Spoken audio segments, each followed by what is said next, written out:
Congo nde mboka, mboka ngo mokengeli koi, mboka ngo mokengeli léopard.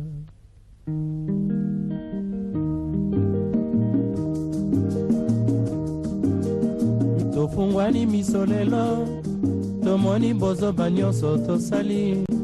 Oya kobongisa Congo aveni, ebongi tosala, moto nyonso ata. Aujourd'hui, ravi de vous avoir nombreux ce soir pour suivre votre émission Écho du Haut Conseil national de la transition, une émission à caractère politique qui vous informe de toutes les résolutions et des recommandations prises au finissage des travaux de la conférence nationale souveraine. Situation sécuritaire à l'est de la République démocratique du Congo.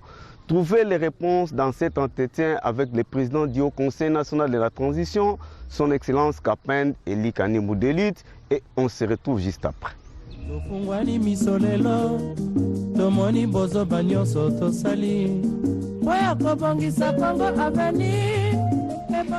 Bonjour Monsieur le Président. Bonjour. Monsieur le Président, le samedi 12 novembre 2022, le président angolais Jean Lourenço était reçu par son homologue congolais après un passage au Rwanda où il a été reçu par le président Paul Kagame. Cet entretien peut avoir ou peut mettre un accalmie au peuple congolais? oui, vous connaissez très bien que le président angolais Jean Gonçalves Lourenço, c'est le président de la CIRGL. Et de tout passage qu'il fait, il fait toujours pour avoir déjà des calmes pour les deux pays où s'accusent l'un à l'autre.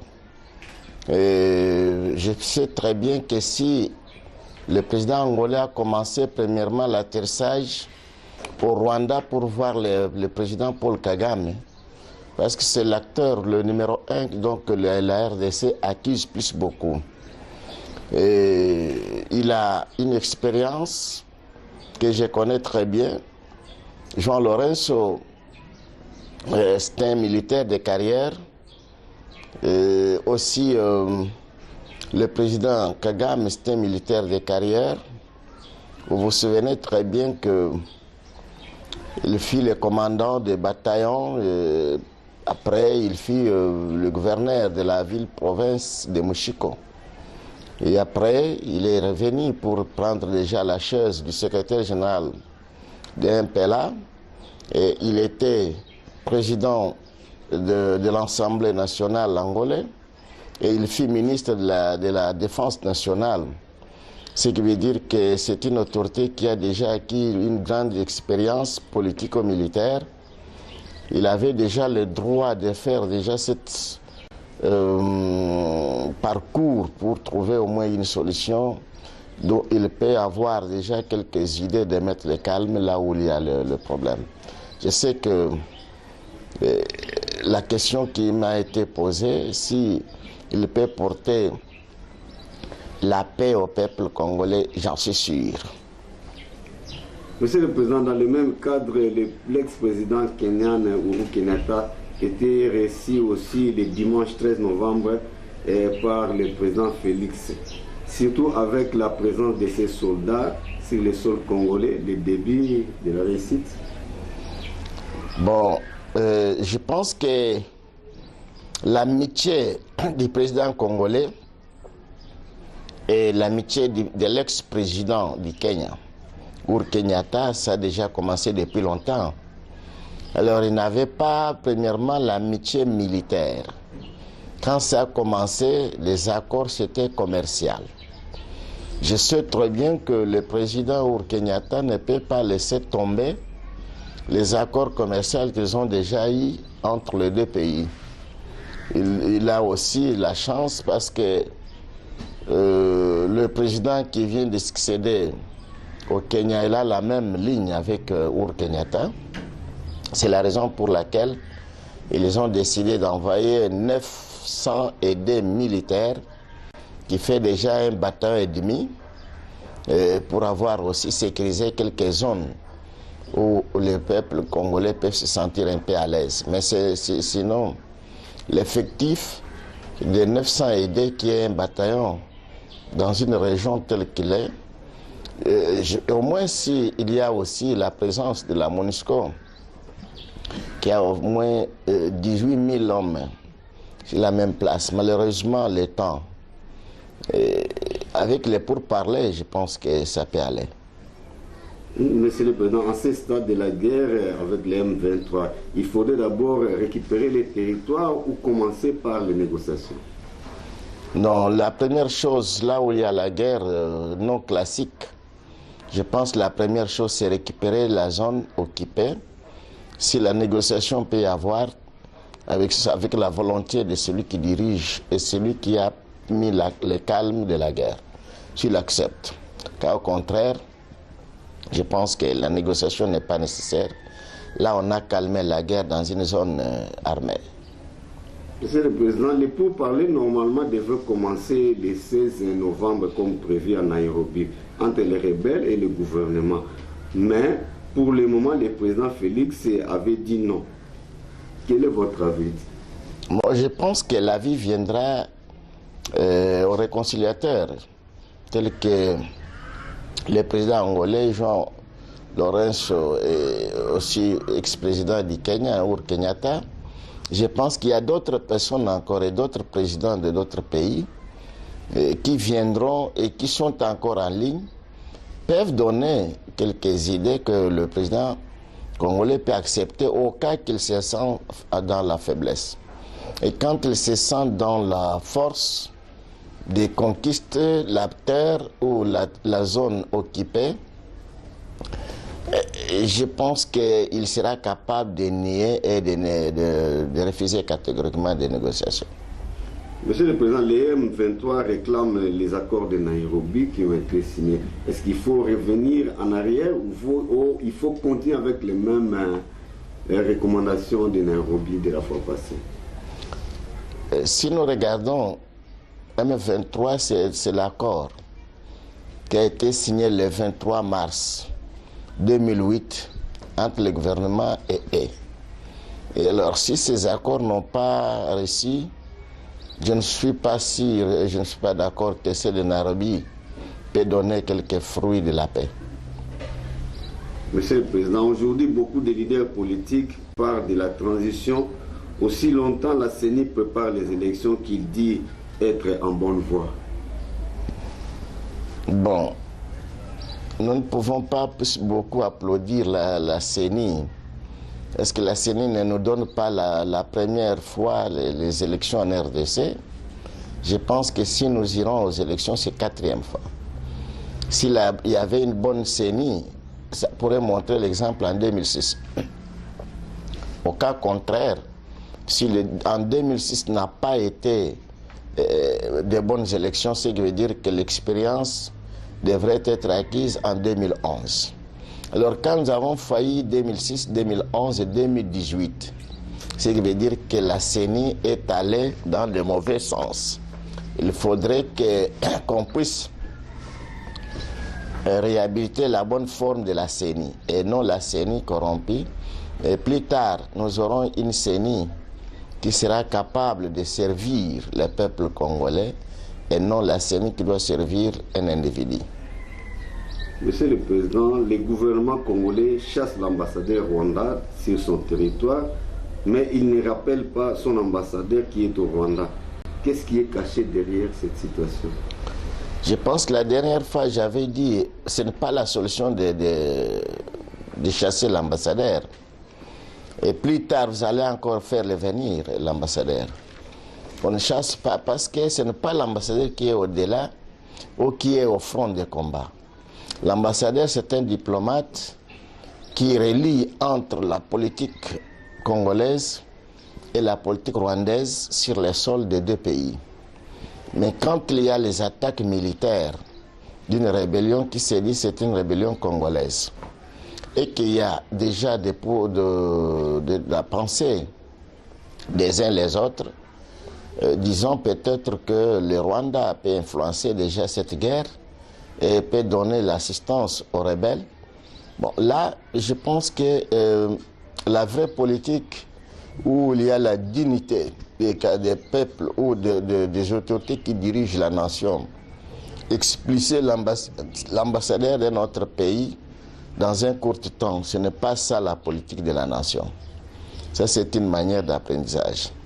Parce que l'ambassadeur peut partir, mais ce n'est pas veut dire ça donner la faillite de son pays. Alors, il peut être là chez eux. Et n'oubliez pas qu'il travaille au ministère des Relations extérieures. Car au contraire, on peut l'envoyer dans d'autres pays aussi. Mais si la guerre ne termine pas chez vous, où est la culpabilité de l'ambassadeur? Monsieur le Président Kapendeli Kanimbu, aujourd'hui, le peuple se demande, vous êtes un prophète politique ou spirituel? Car vous nous avez dit et répété même dans plusieurs émissions que la guerre ukrainienne sera dure et les Ukrainiens vont vaincre. Même moi, pour la situation de l'état de siège chez nous, tout est exact. Bon, pour être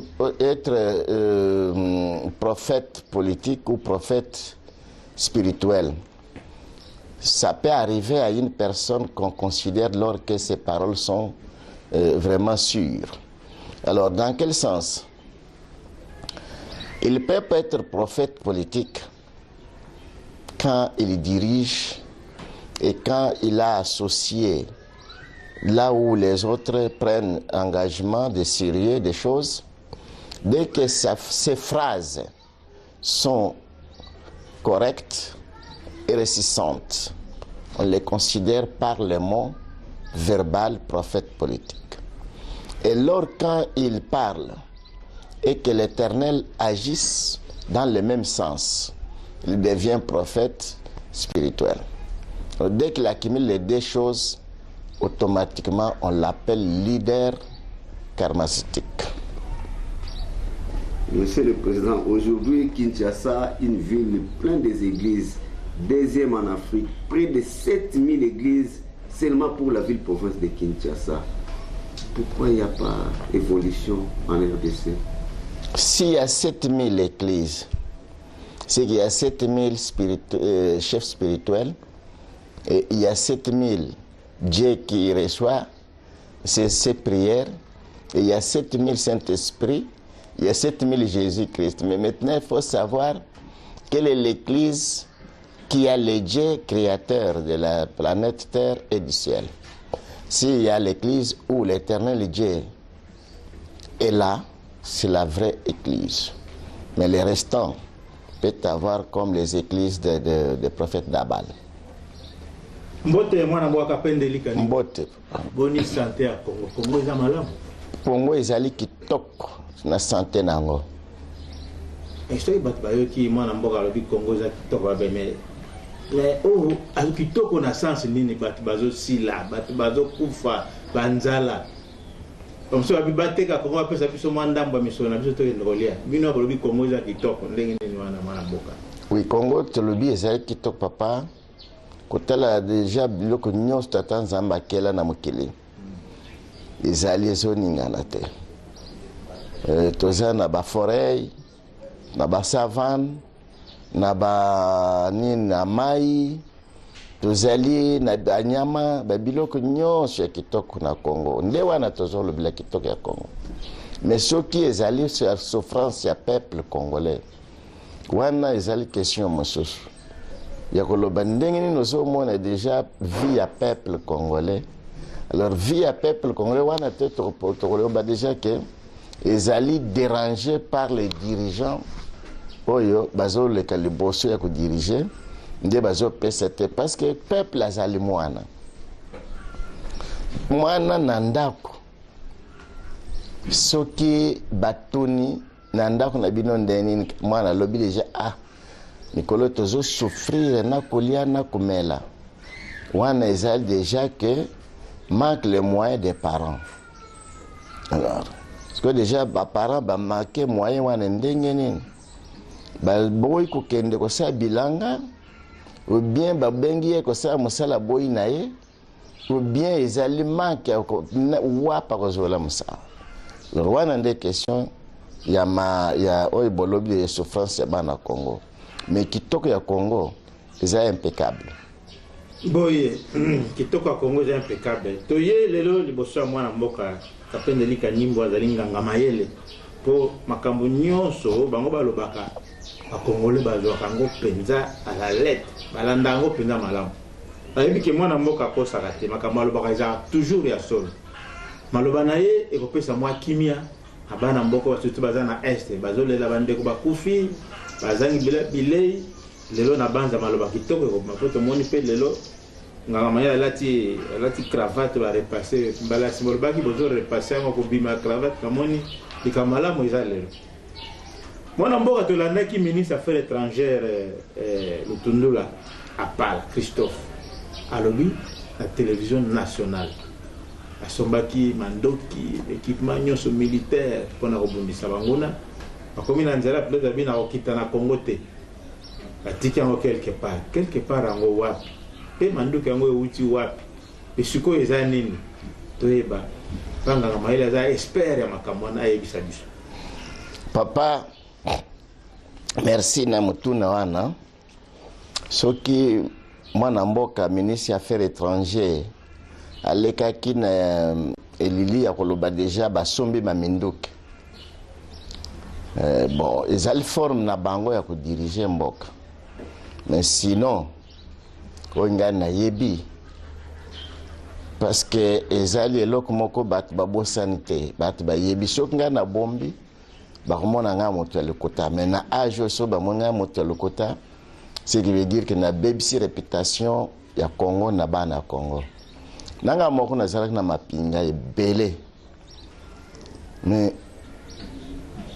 esika baminduki eutaka na esika bokosomba baminduki na atterrissage elobamaka te yebamaka te wana ezali bainstrument ya défense nationale bakei koyebisa te bato modèle oyo oza nango kei koyebisa te forme ya kobetela yango awa koleka te na télévision oloba yango ezaka secret soki eza koleka na télévision bino nyonso bozalaki surpris ebandeli ya bitumba na Ukraine mwana mboka Vladimir Poutine abimisaki baarme moko bamona nanu te ebangisaki na koloba mutu nyonso oyo akotelema arme ba oyo ekokwela ye me ngai nayebisaki bino awa ke wana eza maloba ya Poutine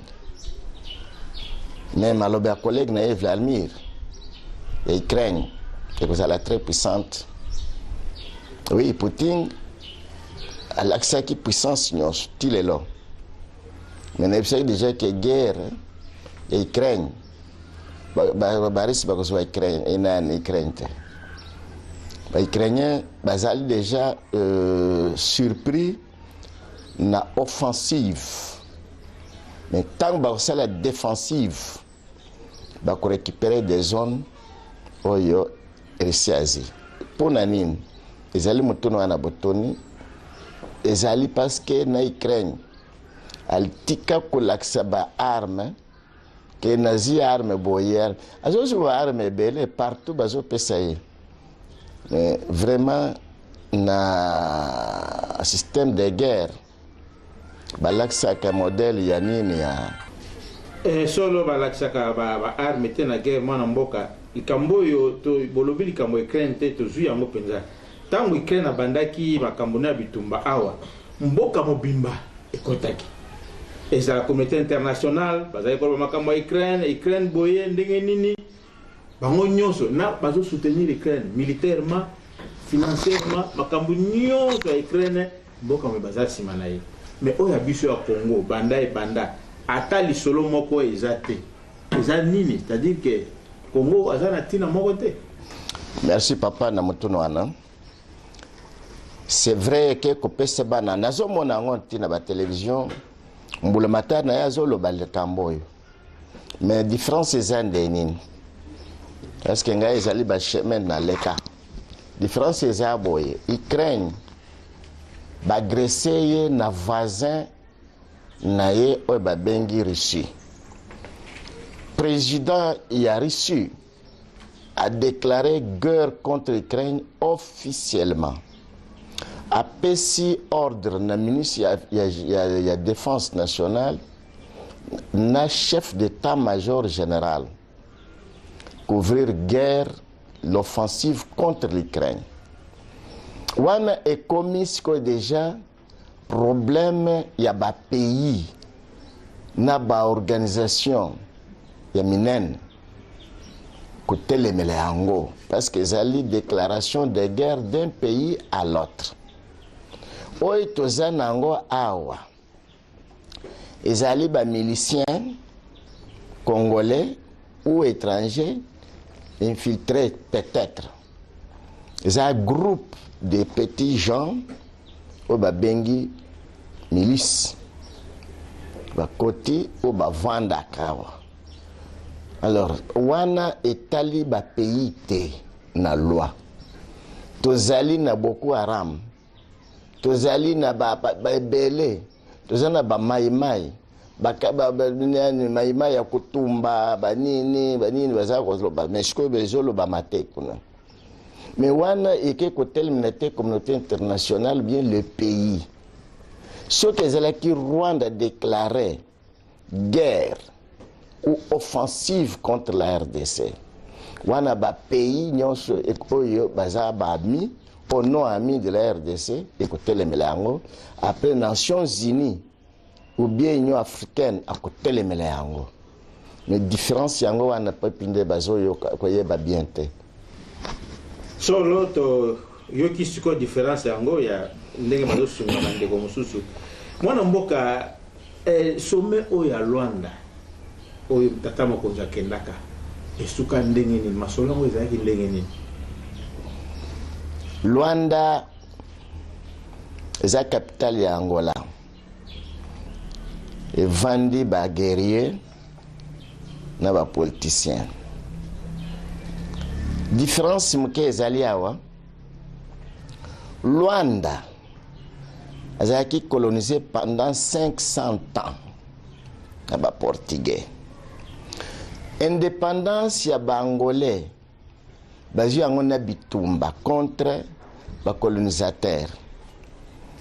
Bitumba elekaki pendant 14 ans ya mabe guerre armée. Après oya RDC ezalaki négociation des politiciens dans un court temps. Les politiciens basengi indépendance na 58 na 1960 bazi indépendance. Bakei kozula indépendance na mboka ya ba colonisateur ba belge. Mais Angola est différent. Yami Balé, Angola a résisté guerre interne entre Bango et Moko pendant 28 ans, jour par jour, dans toutes les 18 provinces. Ce qui veut dire que les pays, les partis politiques armés, où ils jouent comme l'indépendance, ils ont la FNLA, ils ont la Kinaminduk. Ils ont la MPLA, ils ont la Kinaminduk. Ils ont la ONIT, ils ont la Kinaminduk. Il y a une petite différence. Chaque jour, quand on a la conférence ou bien négociation qu'on a fait à la Maël. Parce que Angola, c'est le pays moko, qu'on soit indépendance et Sengelaki ba pays d'Afrique qui aidé pour l'indépendance. C'est le pays où on a commis ba mina. Après Angola, il y a une guerre interne. Les trois pays partis politiques. J'ai affronté les trois pays partis. Ce qui veut dire que chaque parti a une bamina. Ce qui veut dire que il faut soutenir un pela. Tilelo Bazali ami ya un pela na Angola. C'est que ce qui est une négociation qu'il faut que zonga nani sima otali, ozo bunda nani. Vous acquisez nani et pas Angola négociation que cela na ye ndenge nini na kopesa exemple o tunanga yao Excellence João Lourenço, président Angola, ce n'est pas samedi oyo a commis na Rwanda. Ce n'est pas samedi oyo a commis na Rwanda les 12. Avant président Félix, ou avant Joseph Kabila a déjà président de la République AO. Mais Manuel João Gonçalves Lourenço, c'est déjà grand ami à Rwanda. C'est lui Angola. Angola. Contingent militaire à Rwanda. Bazo sala entraînement en Angola banda kala. Formation nyonsi ya ba Rwandais. Et salam la en Angola. Formation ya ba policier rwandais. Et salam la en Angola. Ce qui veut dire c'est ezali mboka na bango. João Lourenço aza mutu ya kala na politique na armée. Félix aza nouvellement né dans la politique et nouvellement président de la République. Pour ayeba histoire wapa zo solo la nana zo solo na ye, il fallait mutu moko ayebisa ye. Mais banda gouvernement ya Angola y un pela na pouvoir aujourd'hui 40 ans plus. Même papa ya bota président Félix Etienne Tshisekedi ezalaki grand politicien na RDC depuis l'indépendance. Atikala tam kolomoko konyata na Angola, bien ko solna autorité moko ya Angola. Alors, ce qui veut dire que ceux qui va vendre négociation et sengelaki nani bayebsaye kuna na Angola ko vanda na nani ko solna nani. Mais quand il n'y en a pas ça, nous sommes dans le malheur. Mboka mopa nde babenga mopa zoba akena ye esika oyo asengeko kendete. Bon, esika bayebiote bayamba shanaka. Moment déjà motozo tala oyo atali boy bazo kometuna nanoy. Soko moni oyo alobi déjà que msela na ntokotuna. C'est que réponse okenda ko zoate. Solo mwana mboka mikolo lekito tuna ibino likambo tokomi sikoyo na kati ya transition. Mwana mboka pende likani président du Haut Conseil national de la transition en RDC. Robaki likambo ngo eza na chambre de pouvoir. Bana mboka bayokaki balandaka yango penza baza kozela. Chambre de pouvoir yango tango nini awa mwana mboka komi susuke abeta penalty. Abosani biso bapanisa ntoza ba juge de touche, je te zaka ba coin. Moko na terrain pour na moko to biso bapanisa. O te boa orge a misiko bozo beta penalty. Penalty en bon soko raté. Mais si pas rata penalty so beti boa beti poto. Tambo tunaki chambre de pouvoir na penalty devant gardien et que ce n'était. Si na chambre de pouvoir en ce que sali bien te batindi que les banda obimi na salon obimi encore na porte. OK. Et na penalty ce que beti mabe papa ke likolo. Baninga nyonso baleli bovandi déjà bozongli boke déjà nandako. Ya solo chambre de pouvoir na penalty ils ont déjà bien conservé kapenda kurate penalty te et kapenda kubima na chambre te avandi ya libela ya kuvanda sangwende ya peuple congolais. Penalty à moi to big pe ba meilleur joueur ba rataka penalty Non lié ba bengie Dimondo Delito, le joueur le plus lent du stade et le meilleur buteur. Voilà. Monsieur le Président, nous sommes presque à la fin de notre entretien. Aujourd'hui, la RDC est convoitée par son immense richesse, sous-sol comme... Pardon. Certaines voix s'élèvent pour dire que le décollage de la RDC, il faut associer les chefs des églises locales et les chefs coutumiers. Vous êtes de cet avis? Oui, je suis d'un côté. Il faut travailler ensemble avec les souverains premiers. Mais les églises Bon, je ne suis pas d'accord. Hein, parce que les églises, c'est une ONG que je ne sais pas, bon. Il y a l'Éternel Dieu, le Tout-Puissant, qui n'est pas ONG. Il y a les églises qui sont les ONG. Maintenant, il faut savoir pourquoi l'Éternel Dieu avait classé les églises, vient dans les ONG, et lui, il est resté créateur. Peut-être il y avait les mensonges des églises, où il y avait quelques malheurs, c'est pourquoi on avait partagé. Mais je sais que dans la vie, pour gouverner, ce n'est pas veut dire qu'on peut s'associer avec les églises. Mais je vais associer avec les hommes de l'Éternel Dieu, les serviteurs. Monsieur le Président, un mot de la fin pour apaiser ces peuples. Oui, nous apaisons les peuples pour dire que je suis très fier parce que j'ai une grande joie. Le peuple nous attend et nous nous préparons très bien pour mettre la paix au peuple. Nous vous remercions. Tofungwani misolelo tomoni bozo banyoso tosali oya kobongisa Congo aveni ebongito. C'est par ici que s'achève votre émission, mesdames et messieurs. Merci de nous avoir suivis. Merci à la grande équipe qui m'a tenu compagnie. Rediffusion de cette émission chaque jeudi à 11h10. Retrouvez-nous sur notre page YouTube Bilingues TV à mardi prochain pour un nouveau numéro. Portez-vous bien. Congo, Congo nde mboka, mboka ngo mokengeli koi, mboka ngo mokengeli léopard.